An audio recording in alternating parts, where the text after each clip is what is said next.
équipés sauvages. Mathieu Noël. Et alors, qu'est-ce qu'on regarde à la télé ? On ne sait plus quoi regarder à la télé. Heureusement, il y a désormais Eva Rock qui nous guide. Eva, qu'est-ce qu'on regarde ce soir ? Et on va regarder la télé ce soir. On va pas regarder les plateformes. C'est Je un l'avais programme. senti, je l'avais flairé. C'est vrai. Apocalypse, la guerre des mondes, 1945-1991. Vous connaissez sans doute cette série documentaire d'Isabelle Clarke et Daniel Costel. Exactement. Apocalypse. En fait, le couple poursuit son travail d'archives. Avec des archives colorisées, effectivement, Mathieu, en proposant 6 nouveaux épisodes de 55 minutes chacun sur la période 1945-1991. Et le terme apocalypse n'a jamais porté aussi bien son nom. Des savants ont inventé une échelle de mesure du danger de guerre nucléaire qu'ils appellent l'horloge de l'apocalypse. Si les aiguilles fatidiques atteignent minuit, ce sera la grande catastrophe.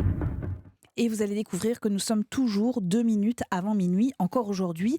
Alors, à cause des menaces nucléaires, évidemment, et de la multiplication des conflits partout dans le monde. Comme dans les précédents épisodes d'Apocalypse, c'est Mathieu Kassovitz qui assure la voix off que vous venez d'entendre, de ce travail colossal, 700 heures d'archives qui ont été analysées, décryptées, 2000 documents iconographiques, 15 personnes qui ont été mobilisées à travers le monde pour retrouver ces raretés. Au total, il y a 124 personnes qui travaillent pour raconter cette période avec exactitude. 6 films exceptionnels, donc, colorisés, qui ont aussi un autre atout, c'est le changement de focale.